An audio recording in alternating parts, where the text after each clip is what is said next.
Tu sais combien la guerre en Iran te coûte en ce moment même?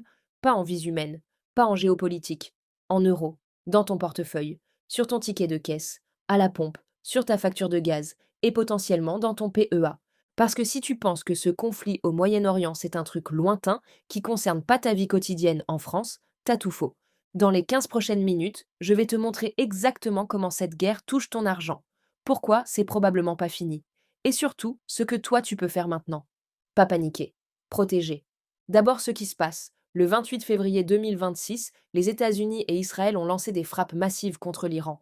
L'Iran a riposté. Et l'une des premières choses que Téhéran a faites, c'est fermer le détroit d'Ormuz. Si ce nom te dit rien, c'est un bras de mer de 55 km de large entre l'Iran et les Émirats.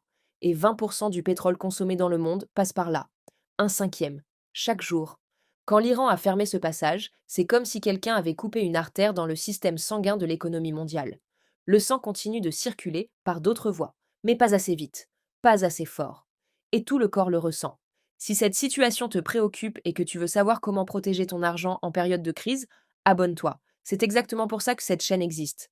Premier impact direct sur ta vie, l'essence. Depuis le début des frappes, le baril de Brent a bondi de plus de 42%. Il dépasse les 103 dollars. Le gaz européen a pris 40% dans les premiers jours. Et ça se traduit comment? À la pompe. Le SP95 et le gazole ont déjà augmenté d'une dizaine de centimes le litre. On était à 1,70. Certaines stations affichent déjà plus de 1,85. Et c'est que le début. Un expert de l'université Paris-Dauphine l'explique, chaque hausse de 10 dollars du baril, c'est 7 à 10 centimes de plus à la pompe. On est passé de 70 à plus de 100 dollars. Fais le calcul. Si le conflit dure, les spécialistes parlent de 2 euros le litre, voire 2,20. T'as une voiture, tu fais 15 000 km par an. Avec une consommation de 6 litres au 100, tu utilises 900 litres par an. À 1,70, ça fait 1530 euros. À 2,20, ça fait 1980. C'est 450 euros de plus. Par an, juste pour te déplacer. 450 euros qui sortent pas de nulle part. Ils sortent de ton épargne, de tes sorties, de tes projets. Et c'est pas que la voiture. Quand le pétrole monte, tout monte. Le transport des marchandises coûte plus cher. Les courses au supermarché augmentent. La livraison de ton colis prend un surcoût. Le pain chez ton boulanger aussi, parce que la farine arrive en camion. L'énergie est un intrant dans quasiment tout ce que t'achètes. Les économistes expliquent que quand le prix du pétrole augmente de 10%, l'inflation grimpe de 0,4 points en moyenne sur 2 ans. On est à plus 42% sur le Brent. Fais le calcul de l'effet domino. C'est pas juste l'essence, c'est toute ta vie qui coûte plus cher. Deuxième impact, ton épargne. Les marchés financiers ont réagi immédiatement. Les bourses mondiales ont reculé. Les actions ont baissé. Si tu as un PEA, une assurance vie en unité de compte ou n'importe quel placement en bourse, tu as probablement vu ton portefeuille baisser ces dernières semaines. Et là, le réflexe de beaucoup de gens, c'est de paniquer. Je vends tout avant que ça baisse plus. C'est exactement la pire chose à faire. Je vais t'expliquer pourquoi avec des chiffres. Chaque crise géopolitique majeure des 50 dernières années a provoqué une baisse des marchés. Guerre du Kippour, 1973. Guerre du Golfe, 1990. Le 11 septembre 2001. L'invasion de l'Ukraine, 2022. À chaque fois, les marchés ont baissé brutalement. Et à chaque fois, ils sont remontés plus haut qu'avant. Sans exception. Après le 11 septembre, le S et P500 avaient perdu 12% en une semaine. Un an plus tard, il avait tout récupéré. Après l'invasion de l'Ukraine en février 2022, les marchés européens avaient chuté de 15%. Un an plus tard, ils étaient plus hauts qu'avant l'invasion. Le schéma est toujours le même. Choc, panique, vente, reprise, nouveau sommet. Ceux qui vendent pendant le choc perdent. Ceux qui restent gagnent. Ton PEA baisse en ce moment? Normal. C'est temporaire. Mais si tu paniques et que tu vends, tu transformes une baisse temporaire en perte définitive. Tu te souviens de la vidéo sur le PEA? Le temps dans le marché bat le timing du marché. Toujours. Si tu as un virement automatique vers ton PEA, change rien. Continue. Mieux, si tu as du cash disponible, c'est le moment d'acheter en solde. Les mêmes ETF, les mêmes entreprises, à prix réduit. Dans 5 ans, 10 ans, tu seras content d'avoir acheté pendant que tout le monde vendait. Troisième impact. Le gaz est ta facture d'énergie. Le gaz européen a bondi de 40% dans les premiers jours du conflit. Bonne nouvelle. La France a un avantage que beaucoup de pays européens n'ont pas. Le nucléaire. 70% de notre électricité vient du nucléaire. On est beaucoup moins dépendant du gaz que l'Allemagne ou l'Italie. C'est un vrai bouclier. Le gouvernement a confirmé le 11 mars qu'il n'y a pas de risque sur l'approvisionnement à court terme. Ni gaz, ni essence, la France a 3 mois de stock stratégique. Mais si le conflit dure, les prix vont rester élevés. Et ça finira par se répercuter sur ta facture. Pas demain, mais dans les 6 prochains mois si rien change. L'erreur que font la plupart des gens. Ils paniquent au mauvais moment et se calment au mauvais moment. Quand les prix montent, ils font le plein en panique et créent une pénurie artificielle. Quand les prix se stabilisent, ils oublient et changent rien à leur budget. La crise énergétique de 2022 avec l'Ukraine a montré exactement le même schéma. Panique d'abord, amnésie ensuite. Quatrième impact, et celui-là personne n'en parle, l'inflation cachée. Quand le pétrole monte, les entreprises absorbent une partie du coût au début, puis elles augmentent ainsi leur prix. Pas d'un coup, progressivement. Le paquet de pâtes prend 10 centimes, la pizza livrée prend 50 centimes, l'abonnement de salle de sport prend 2 euros, chaque augmentation est petite. Mais bout à bout, sur un mois, ça fait 50 à 100 euros de pouvoir d'achat en moins. Et le pire, c'est que tu t'en rends pas compte. Parce que chaque hausse individuelle est invisible. C'est pour ça que le rendez-vous financier mensuel dont on a parlé dans la dernière vidéo est crucial.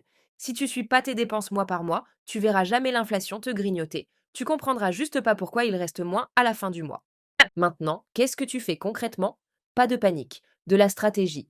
5 gestes. Simples, efficaces. Premier geste. Vérifie ton fonds d'urgence. Si t'en as pas, c'est le moment de comprendre pourquoi c'est vital. Si t'en as un, vérifie qu'il couvre bien 4 à 6 mois de charges. Avec les prix qui montent, tes charges montent aussi. Un fonds d'urgence calculé il y a 6 mois est peut-être sous-dimensionné aujourd'hui. Recalcule avec les prix actuels. Deuxième geste. Ne touche pas à tes investissements. Ton PEA, ton assurance vie, tes ETF, laisse-les tranquilles. Si tu as un virement automatique mensuel, continue comme si de rien n'était. L'argent investi pendant les baisses est l'argent le plus rentable de ta vie. Tu le sauras dans 5 ans. Troisième geste. Réduis ta dépendance énergétique immédiate. C'est pas le moment de faire des trajets inutiles en voiture. Covoiturage. Transports en commun quand c'est possible. Télétravail si ton job le permet. Chaque litre économisé, c'est 2 euros de sauvé. Ça s'additionne vite. Quatrième geste, ajuste ton budget. L'essence monte, les courses montent. Si tu changes rien, tu vas finir le mois avec moins que prévu. Ouvre ton tableur ou ton appli. Regarde tes postes de dépenses. Recalcule avec les nouveaux prix. 15 minutes qui peuvent sauver des centaines d'euros. Cinquième geste. Informe-toi sans paniquer. Les médias vont te bombarder de scénarios catastrophes. Le pétrole à 150 dollars. La pénurie arrive. La récession était là. La réalité est souvent entre le pire et le meilleur scénario.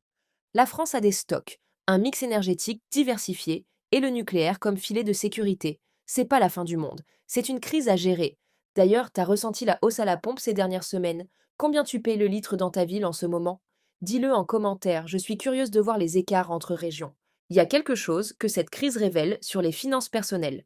C'est un stress test grandeur nature. Si t'as pas de fonds d'urgence, là maintenant tu stresses. Si t'as pas de budget, tu sais même pas combien la hausse te coûte. Si t'as pas de PEA et que tu vois la bourse baisser, tu te dis heureusement que j'ai pas investi. Mais c'est le raisonnement inverse.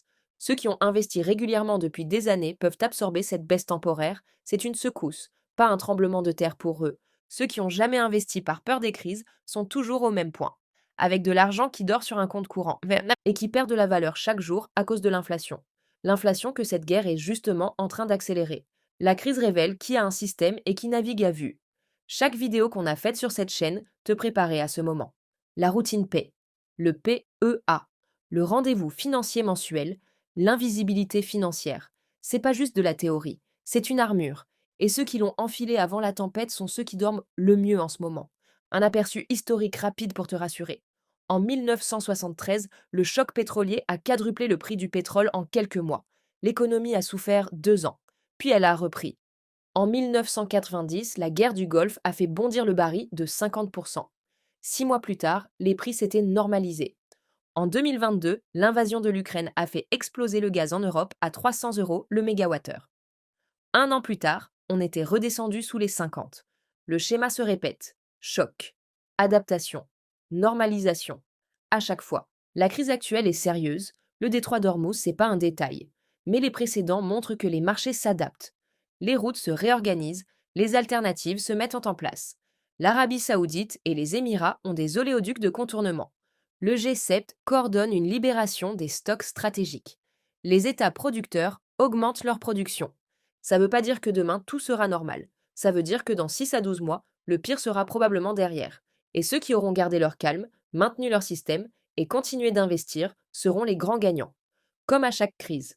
Si tu veux une vidéo sur comment ajuster ton budget en période de crise avec un template concret, lâche un pouce bleu. Récapitulons. La guerre en Iran te touche directement même si tu es à 5000 km du conflit. Essence en hausse, potentiellement 2 euros le litre. Gaz européen, plus 40%. Inflation rampante, sur tous les prix. Bourse en baisse temporaire, mais la panique est ton pire ennemi. L'histoire montre que chaque crise géopolitique est suivie d'une reprise. Tes 5 gestes: fonds d'urgence vérifiés, investissement intouché, dépendance énergétique réduite, budget ajusté, information sans panique. C'est tout. Pas besoin de devenir expert en géopolitique, juste besoin d'un système financier solide.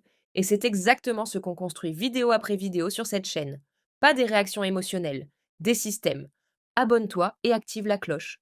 Prochaine vidéo. Arrête de donner autant d'informations à ta banque. Voilà pourquoi elles les veulent.